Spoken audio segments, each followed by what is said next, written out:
5 seconds. Start.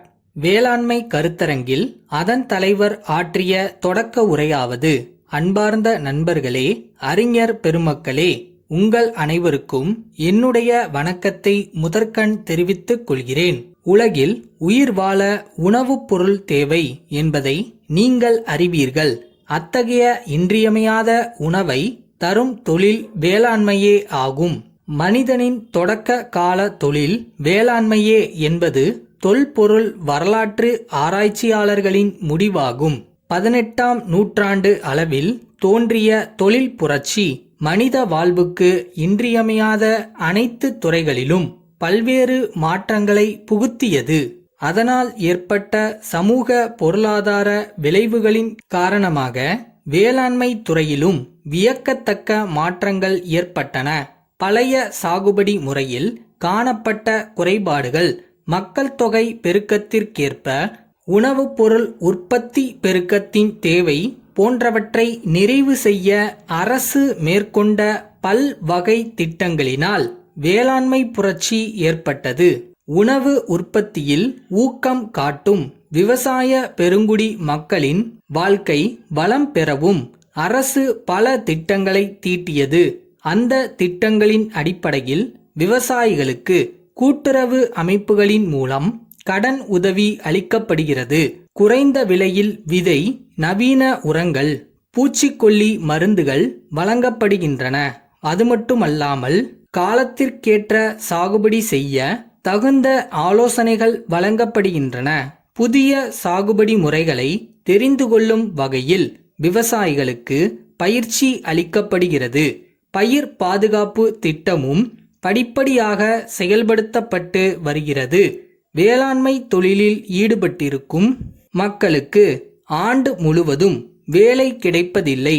ஆகவேதான் விவசாய பெருங்குடி மக்களுக்கு ஓரளவுக்கேனும் நிரந்தரமான வருமானம் கிடைக்க கால்நடை வளர்ப்பிலும் அவர்கள் கவனத்தை அரசு ஈர்த்து வருகிறது.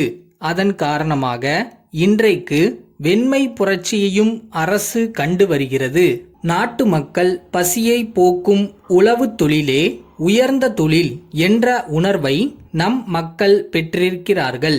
அதனால்தான் விவசாயிகள் இந்நாட்டின் முதுகெலும்பு என்று போற்றப்படுவதை நீங்கள் எல்லாம் நன்றாக அறிவீர்கள்.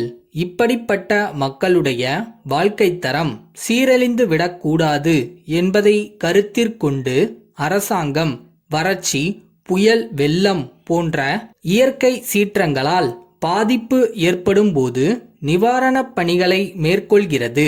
கடனை தள்ளி வைத்தல், நிலவரி, பயிர் வரிகளை ரத்து செய்தல் போன்ற சலுகைகளை அளிக்கிறது. சமீப காலத்தில் கரும்பு உற்பத்தியில் விவசாயிகளுக்கு நல்ல லாபம் கிடைத்து வருவது உங்கள் எல்லோருக்கும் தெரியும். இது அனுபவபூர்வமான உண்மை. நெற்பயிருக்கு தேவையான தண்ணீர் அளவு கரும்புக்கு தேவையில்லை. உற்பத்தி செலவும் குறைவாக இருக்கிறது. அதே நேரத்தில் சர்க்கரை ஏற்றுமதியினால் ஓரளவு அந்நிய செலாவணியும் நமக்கு கிடைக்கிறது. ஆகையால் வேளாண்மை பெருங்குடி மக்கள் கரும்பு உற்பத்தியில் புதிய கவனம் செலுத்த வேண்டுமென்று கேட்டுக்கொள்கிறேன்.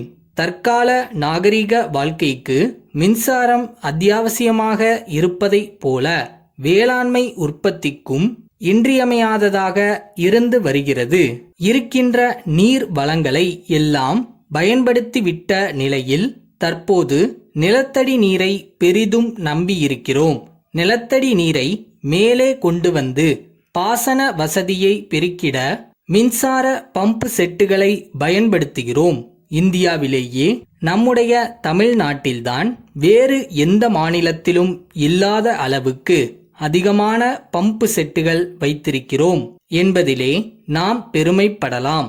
வறட்சியிலும் வேளாண்மை தொழிலிலுள்ள ஊக்கம் குறையாமல் இருக்கிற நீர் வளத்திற்கு ஏற்ப புன்செய் பயிர்களை சாகுபடி செய்து பயனடைய வேண்டும்.